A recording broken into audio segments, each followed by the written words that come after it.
নিয়ে আসে না। আমার ভাসুর আমার দিকে তার খারাপ দৃষ্টিতে আমার দিকে তাকাতো। সে আমাকে অনেক কিছু বলতে চাইতো, কিন্তু আমার শাশুড়ির ভয়ে কিছু বলতে পারতো না। আমারও মন চাইতো আমার ভাসুরের কাছে যাওয়ার জন্য। তো আমার শাশুড়ি একদিন যে সময় সেই চা বাগানে চলে যায়, তো আমার ভাসুর আমার কাছে আসে। আসার পরে বলে, ভাবি তোমাকে আজকে আমার বিছানায় নিয়ে যাব। তো আমিও হালকা লজ্জা পেয়ে আমি ভাসুরকে বললাম, ভাসুর এগুলা কি বলছেন? যত আমি স্বামী ছাড়া অনেক দিন, আমার মুখে তেমন একটা লজ্জার ভাব নিয়ে আমার ভাসুরকে আমি বললাম, আমার মনটাও চাচ্ছে তাকে কাছে পাওয়ার জন্য। দর্শক সবাই কেমন আছেন? আমি চলে আসলাম আমার জীবনের ছোট্ট একটা গল্প নিয়ে আপনাদেরকে বলবো, বলে শোনাবেন, ভালো লাগলে বলবেন। তো আমার বিয়ে হয়, আমার অনেক অল্প বয়সে বিয়ে হয়। যেমন 16 বছর আমার বয়স যে সময় পড়ে, আমার বাবা মা আমাকে বিয়ে দিয়ে দেয় সিলেটে আমাকে বিয়ে দিয়ে দেয়। তো আমার হাজব্যান্ডের সাথে আমি ফার্স্টে আমার শ্বশুর বাড়িতে যাই।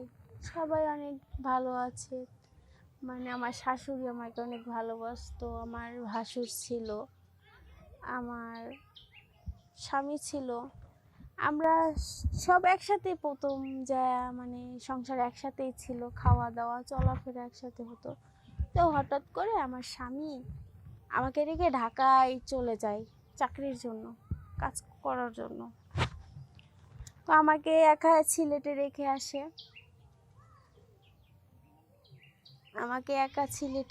আসে। তো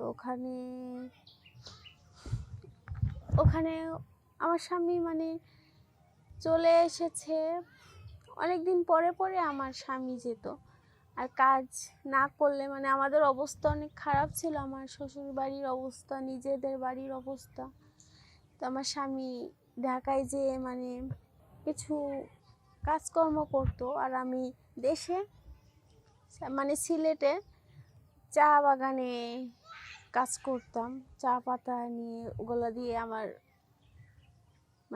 ব্যবসা হতো। আমার শাশুড়ি একটা ব্যবসা করতো, চা বাগানের পাতা নিয়ে ওগুলো বিক্রি করা হতো। তো নিয়ে আসতাম, এনে আমার শাশুড়ি, আমার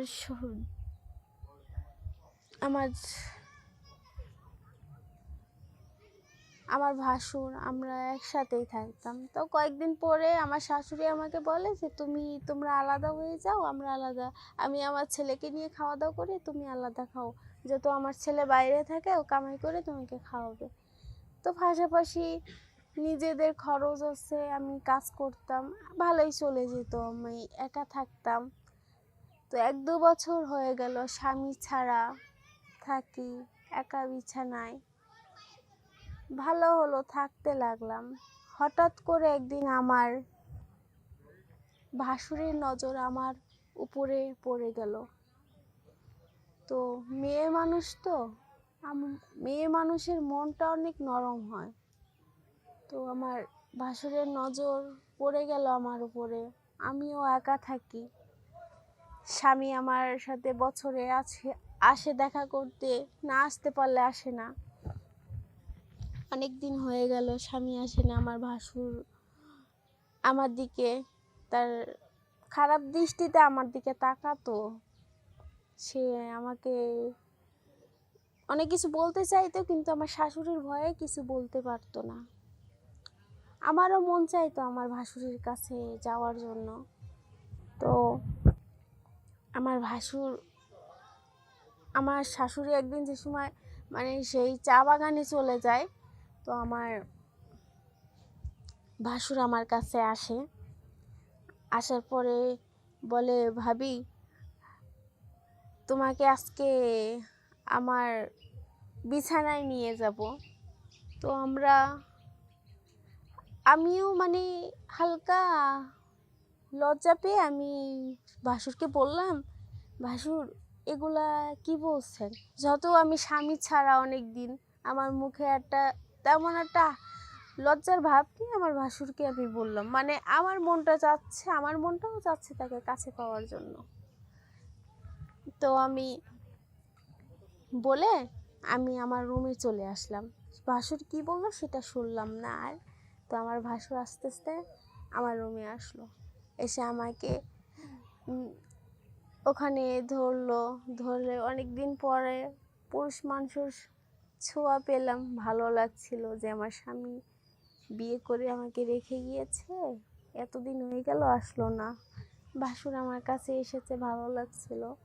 তো আমাদের মানে শারীরিক সম্পর্ক হয়ে যায় আমার ভাসুরির সাথে। এভাবে কেটে যায় কয়েকদিন। থাকে আমার শাশুড়ি কাজে থাকে, আমি কাজে থাকি, সংসারটা তো সাজাতে হবে। তো এভাবে অনেক দিন কেটে যায়।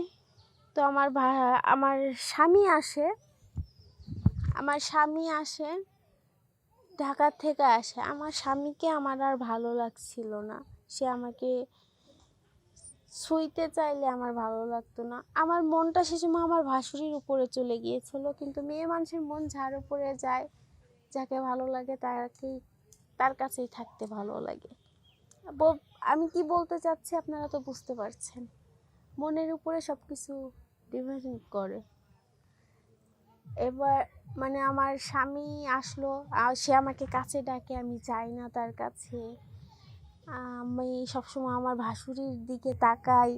এগুলো আমার স্বামী আমাকে ফলো করছে, যে সবসময় আমার ভাসুরির মানে ভাত দেওয়ার আগে আমি আমার ভাসুরির প্লেটে দেয় আমার স্বামীকে না রেখে। আমার ভাসুর কিছু চাইলে আমি দৌড়ায় দেই, কিন্তু আমার স্বামী আমার কাছে কিছু চাইলে আমি আমার স্বামীকে দিতে চাই না।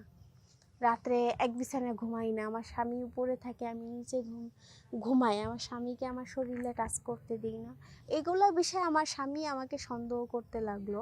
এটাই স্বাভাবিক। একটা মেয়ে মানুষ একটা ছেলে মানুষ অনেক দিন পরে আসবে, তো তার বউকে যদি কাছে না পায়, একটা পুরুষ মানুষের এমনই মনে হয়। তো আমার স্বামী আমার কাছে আসলে আমি মানে সরিয়ে দিতাম, ভালো লাগতো না। তো হঠাৎ করে একদিন আমার স্বামী বাজারে গিয়েছে, অনেকদিন পরে আসছে, তো যে আজকে একটু ভালো মন্দ কিছু রান্না করব, এটার জন্য আমার স্বামী বাজারে গিয়েছে আমার শাশুড়িকে সাথে নিয়ে। আর এই মধ্যে আমার ভাসুর আমাকে এসে বলেছে যে আজকে রাত্রে তোমাকে আমার কাছে চাই। তো আমি বললাম, তোমার ভাই তো বাড়িতে আছে, আমি কিভাবে আসব? তো বললো, আমি কিছু জানি না, আজকে আমার রাত্রে তোমাকে চাই, না হলে আমার ভাসুর আমাকে ভয় দেখাতে লাগলো। তো আমি হ্যাঁ বললাম, ঠিক আছে। রাত্রে খাওয়া দাওয়া করে সবাই ঘুমালো, আমি টাইম ধরে 12টার সময় উঠলাম। আমার স্বামী তো মানে বউকে কাছে না পেয়ে তার চোখে তো ঘুম নাই, সেটা তো আমি জানছি না। আমি তো বুঝলাম ও ঘুমিয়ে আছে। তো আমি উঠে আস্তে আস্তে আমি আমার ভাসুরের ঘরে ঢুকলাম। আর আমার স্বামীও সেটা দেখলো, দেখে আমার পিছে পিছে গেল। তো আমরা যে সময় মানে খারাপ কাপড় চোপড় আমাদের ছিল না, সেই সময় আমার স্বামী আমাকে যে এই অবস্থায় দেখে ফেলে। আর আমার ভাসুরকে মানে ধরে অনেক মারধর করে, আমার শাশুড়িও করে। আর আমাকে বলে যে তোমার মতো নোংরা মেয়ে আমার ঘরের বউ হিসাবে চাই না। আমার বাবা মাকে ডেকে এনে আমাকে মানে আমার হাজবেন্ড আমাকে ডিভোর্স দিয়ে দেয়। এটা অনেক কষ্টর ব্যাপার, যে নিজের সুখের জন্য মানে কিভাবে বুঝাবো আপনাদেরকে, অল্প কিছু সুখের জন্য আমি সারা জীবনের সুখটাই হারিয়ে ফেললাম। আমার মতো এরকম কোনো বোন করবে না। ক্ষণিকের জন্য কেউ মানে কিছু হারিয়ে ফেলবেন না। আমি শুধুমাত্র কয়েক ঘন্টার ভালোবাসার জন্য, কয়েক মিনিটের ভালোবাসার জন্য আমি সারা জীবনে সুখটাই হারিয়ে ফেললাম। স্বামী ছাড়া আছি, সুখে নেই। এখন আমার উপায়, আমি এখন গার্মেন্টসে কাজ করে খাই। আর যদি স্বামীর সংসারে থাকতাম, সুখে থাকতাম, ভালো থাকতাম, কোনো বাইরের একটা লোক আমার উপরে খারাপ কথা বলতে পারতো না। তো আমার প্রিয় বোনেরা, আমার মতো ভুল তোমরা কেউ করবে না। আমি যে ভুলটা করেছি, নিজের হাতে নিজের সংসারটাকে নষ্ট করো না, সুখে সংসার করো, সবাই ভালো থাকো।